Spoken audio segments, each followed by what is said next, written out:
Assalamualaikum warahmatullahi wabarakatuh. Welcome back to my channel.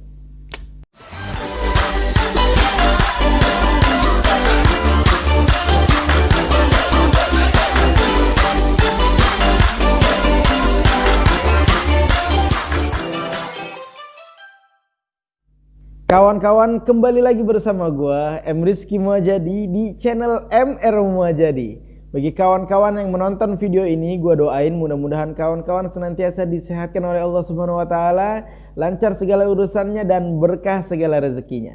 Kawan-kawan, sebelum gua mulai cerita, gua mau mengucapkan selamat tahun baru buat seluruh kawan-kawan penonton setia MR Muhajadi, baik yang sudah lama ngikutin maupun yang baru nonton video ini. Mudah-mudahan di tahun berikutnya 2021 ini gua ngetek kita udah 2021 ya. Ini gua ngetek jam 1:10.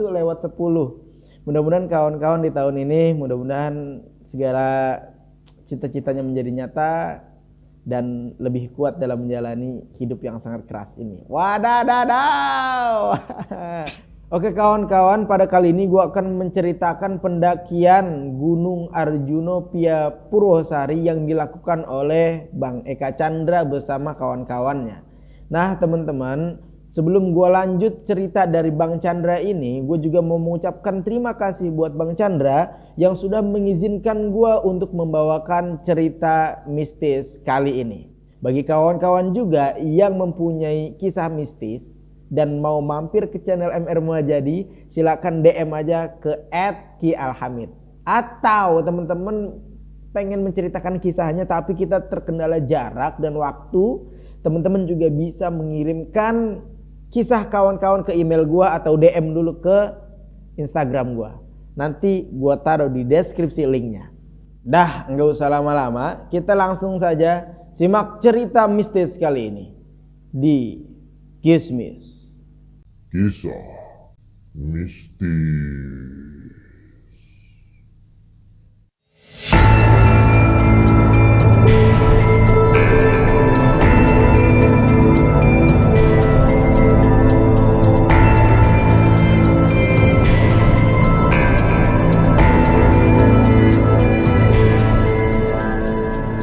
Halo, nama gue Eka Chandra dan gue akan menceritakan kisah perjalanan pendakian Gunung Arjuno Pia Purwosari bersama kawan gue Alfi.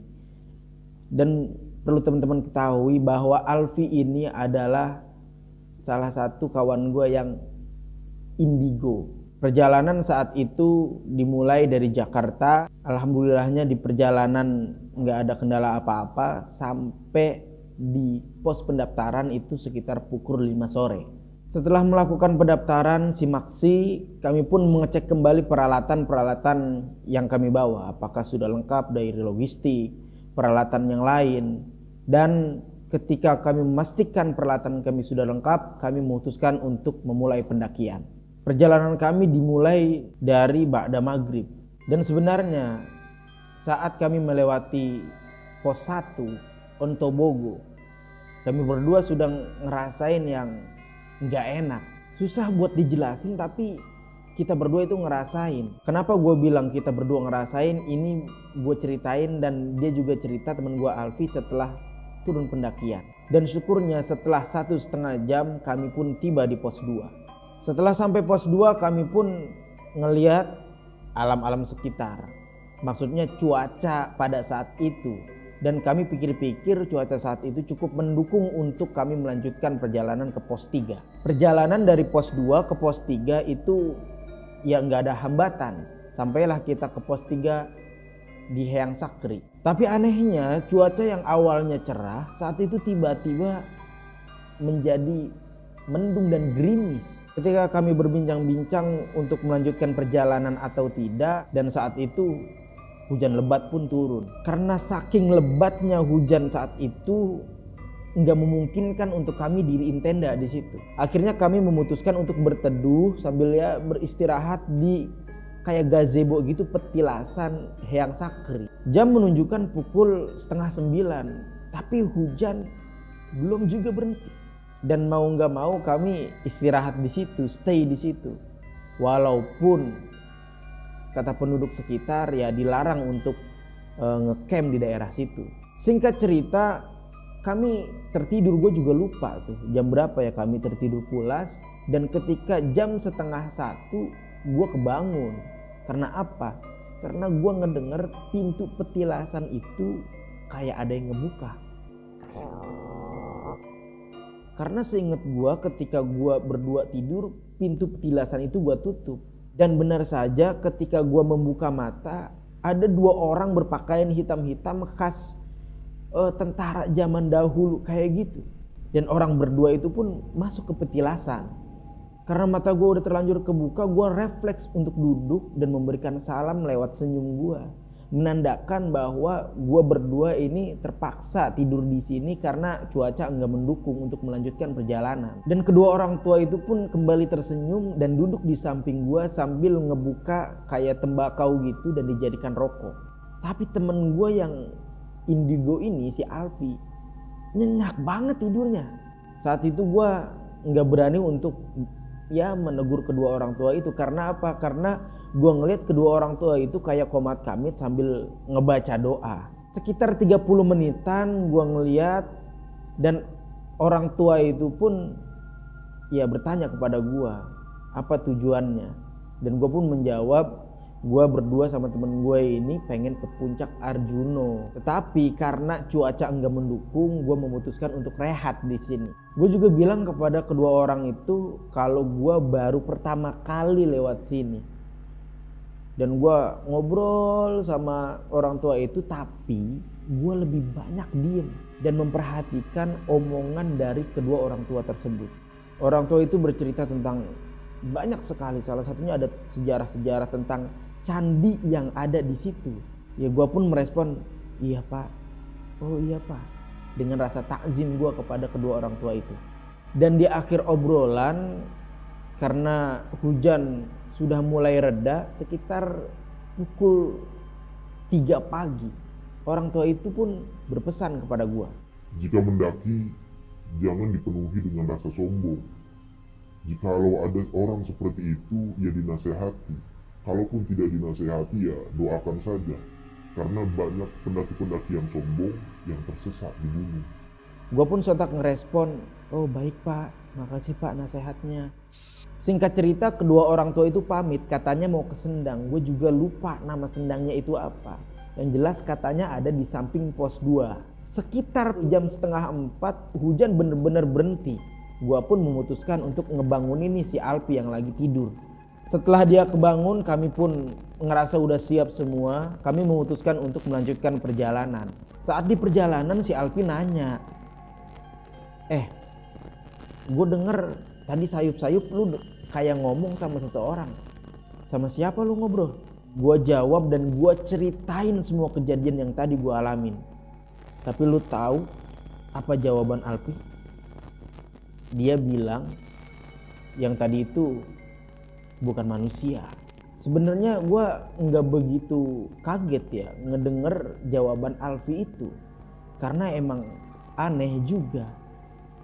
Tapi ketika gue masuk ke pos 4 yang Semar, dan bayangan kedua orang tua itu terlihat jelas senyumnya, lalu tiba-tiba menghilang di bayangan gue.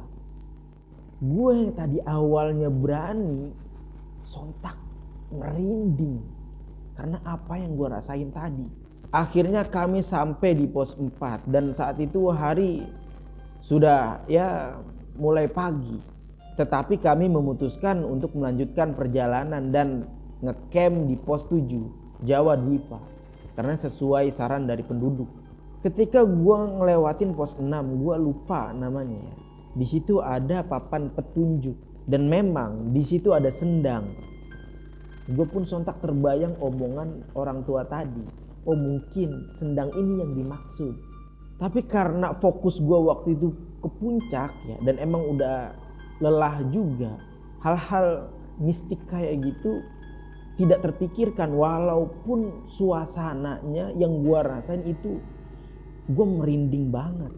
Singkat cerita, pukul 9 pagi kami tiba di pos Jawa Dwipa. Setelah istirahat sebentar, ya makan cemilan dan sebagainya, kami memutuskan untuk melanjutkan perjalanan ke puncak. Dan hal aneh pun terjadi lagi. Saat itu kami baru sadar bahwa yang naik ketika itu cuman kami berdua. Ketika jam 10 pagi, kabut tebal turun. Gua pun ketar-ketir, sepagi ini kabut turun, suasana gelap dan kami cuman berdua. Sebenarnya kami tahu bahwa di belakang kami berdua itu banyak banget yang ngikutin. Tapi ya karena niat kami untuk mendaki ini baik, tidak mengganggu, ya kami cuekin aja hal-hal yang kayak gitu.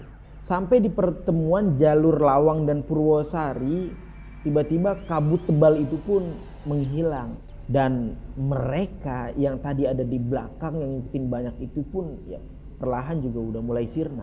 Dan alhamdulillahnya kami sampai puncak dengan selamat. Setelah selfie sebentar, kami memutuskan untuk turun. Dan kami sampai base camp pada keesokan harinya. Karena apa? Karena kami ngecamp dulu di Makutoromo. Dan syukur alhamdulillah perjalanan turun tanpa ada kendala apapun. Kami pun pulang dengan selamat sampai dengan rumah dalam keadaan sehat walafiat.